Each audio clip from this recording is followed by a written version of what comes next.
ওই দিনের মতো মিতুকে ঠাস করে একটা চর বসিয়ে দিলাম।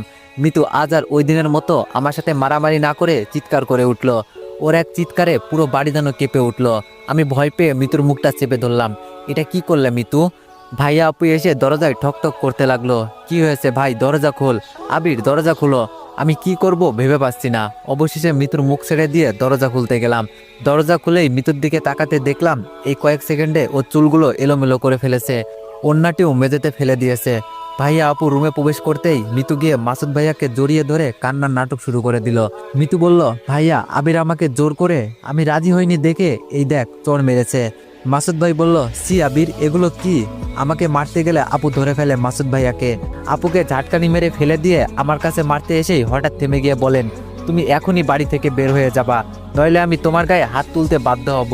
ভুলে যাব তুমি আমার শালা পাবো। আমি চলে আসছি আর ভাবছি আজ মিতু মাসুদ ভাইয়ার কাছে সত্যি আমাকে খারাপ প্রমাণ করেই ছাড়লো। আমার জন্য আপুকে মাসুদ ভাইয়ার কত কথাই না এখন শুনতে হবে। এসব কি হয়ে গেল? মিতুর এ কেমন ভালোবাসা বুঝলাম না। একটু আগেই বলল আমি নাকি অমূল্য সম্পদ, এতদিন ওর হাতের কাছেই ছিলাম, আর এখন কি চালিয়ে দিল যে ওর বাড়িতে যাওয়ার আমার আর মুখটাই রইল না।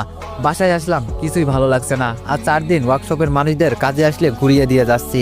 আপুর সাথে কোনো কথা নেই। মিতু আসলেই আমার জীবনটাকে বিষিয়ে দিচ্ছে। ওর ভালোর জন্যই ওই দিন পার্কে ওর সাথে অমনটা করেছিলাম। ও আমাকে জেলে দিল, তবুও আমার কোনো রাগ হয়নি ওর উপরে। ইচ্ছে করেনি ওর উপরে কোনো প্রতিশোধ নিতে। 5 দিনের দিন দেখলাম আপু ব্যাগপত্র গুছিয়ে বাসায় এলো। আমি বললাম, আপু কি হয়েছে তোর? আপু বলল, ভাই তুই আসার পর থেকে ওনার সাথে আমার কথা কাটাকাটি হয় মিতুকে নিয়ে। কালকে রাতে ওর সাথে অনেক ঝগড়া হয়, রাতেই আমাকে বাড়ি থেকে বের করে দিয়েছিল। কিন্তু অত রাতে কোথায় যাব, তাই বাড়ির বাইরেই রাতটা কাটিয়ে আজকে বাসায় আসলাম। আমার আর সহ্য হলো না। মিতু আর শুধু আমার নয়, আমার আপুর জীবনটা নিয়েও খেলছে। এবার ওকে দাঁত ভাঙা জবাব না দিলেই নয়। আপু বলল, না ভাই তুই কিছু করলে আমার সংসারটা পুরো ভেঙে যাবে। আমরা বরং ধৈর্য ধরি, ওনার রাগ কমলে সব ঠিক হয়ে যাবে। আমি থেমে গেলাম। এখানে তো মাসুদ ভাইয়ের কোনো দোষ নেই। নিজের বোন যদি নাটক করে বা ভাই যদি শোনে তার বোনকে কেউ রেপ করতে চেয়েছে, তাহলে সে কি চুপ থাকবে? থাকবে না। যা দোষ মিতুর। মিতুর সাহস ও অহংকার দিন দিন বেড়েই চলেছে। আমি ওকে উচিত শিক্ষা দিয়েই ছাড়বো। আপু অনেক কান্না করলো। আমি কি বলে সান্ত্বনা দিব বুঝলাম না। 2 দিন হলে আবার আমিও আপু ওয়ার্কশপে পুনরায় কাজ শুরু করে দিলাম। খুব ভালোই চলছিল, কিন্তু প্রতিদিন আপুর কান্না আমার ভালো লাগতো না। 10 দিন আপু মাসুদ ভাইকে ফোন করেই চলে, উনি ফোন ধরে না। এভাবে আরও বেশ কিছুদিন হয়ে গেল। আমিও আপু পথ চেয়ে বসে থাকলাম, কবে মাসুদ ভাই এসে আমার আপুকে নিয়ে যাবে। কিন্তু উনি আসলেনই না। এরই মধ্যে আমাদের কলেজের ভর্তির ডেট চলে আসলো। কলেজে ভর্তি হয়ে গেলাম, কিন্তু আমি কলেজে শুধু ভর্তির দিন ছাড়া যাইনি। আপু বলল, ভাই চল আজকে আব্বুকে দেখে আসি। উনি আমাদের পিতা, ভুল করেই ফেলেছেন। এখন উনি যথেষ্ট সাজা পেয়েছেন। আজ উনি আমাদের মতোই এতিম। তুই আমি ছাড়া ওনাকে জেলে দেখতে যাওয়ার মতো কেউই নেই। আমি বললাম, আব্বুকে দেখতে যাওয়ার মতো কোনো ইচ্ছাই নেই আমার। কিন্তু আব্বুকে দেখতে গেলে মাসুদ ভাইয়ের সাথে দেখা হবে ভেবে আমি রাজি হয়ে গেলাম। কিছু খাবার কিনে নিয়ে আপুর সাথে রওনা দিয়ে দিলাম। থানায় পৌঁছে 15 মিনিট ধরে বসে আছি। মাসুদ ভাই থানায় নেই। ওনার অনুমতি ছাড়া আব্বুর সাথে কেউ দেখা করতে দিবে না। আপু মাসুদ ভাইয়ের বউ বললেও আমাদের দেখা করার পারমিশন দিল না। আমি আপু খাবারগুলো নিয়ে বসে থাকলাম। একটু পর মিতুর বান্ধবী অনুর বাবা থানার এসে এসে আমাদের পারমিশন দিয়ে দিল। আপু আব্বুর কাছে গিয়ে কান্না আরম্ভ করে দিল। আমি একটু দূরে অন্যমুখ হয়ে দাঁড়িয়ে থাকলাম। আব্বু আপুর কাছে বলল, ওকে একটু কাছে আসতে বল না। আপু বলল, ভাই এইদিকে আয়, আব্বু ডাকছে। আমি তবুও গেলাম না। আপু আবারও ডাকলো। এবার গেলাম কাছে। যেতে আব্বু 2 হাত জোর করে ক্ষমা চাইতে যাবে কি, আপু ওনার হাতটি ধরে ফেললো। আপু বলল, না আব্বু না, তুমি পিতা হয়ে সন্তানের নিকট এভাবে হাত জোর করতে পারো না। উনি এবার আমার মাথায় হাত বুলিয়ে বললেন, বাবা ভালো থাকিস, আর যদি পারিস আমায় মাফ করে দিস। আপু আব্বুকে খাইয়ে দিল। একজন এসে জানালো, সময় শেষ, এবার আপনারা আসুন।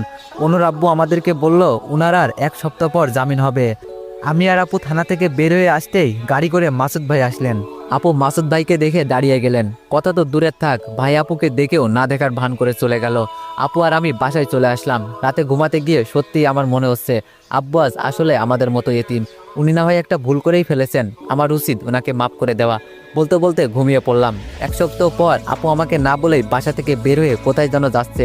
আমি ডাক দিয়ে কোথায় যাচ্ছে জানতে চাইলে আপু আমাকে কিছু না বলেই চলে যায়। 2 ঘন্টা পর দেখছি আপু আব্বু আমাদের বাসায় আসলো। আমি গিয়ে আব্বুর হাত চেপে ধরে ক্ষমা চাইলাম। উনিও আমাকে বুকের সাথে জড়িয়ে ধরে কপালে একটা চুমু খেয়ে বলল, বাবা আমাকে ক্ষমা করে দিয়েছিস তো? আমি বললাম, আব্বু এগুলো কি বলো? আজ মনে হচ্ছে আমি এতিম থেকে সবকিছুই যেন ফিরে পেলাম। কিন্তু মাঝখান হতে আমার আপুর সংসারটা ভেঙে যেতে বসেছে।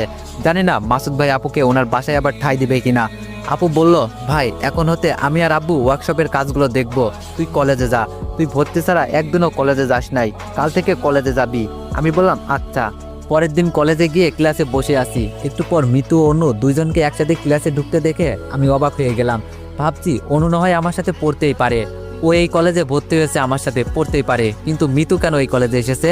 একটু পর স্যার ক্লাসে আসলেন, নাম কল করলে মিতু প্রেজেন্টও করলো। আমি আবারও অবাক হয়ে গেলাম, মিতু ফেল করেছে, কিভাবে আবার আমাদের সাথে পড়তে পারে?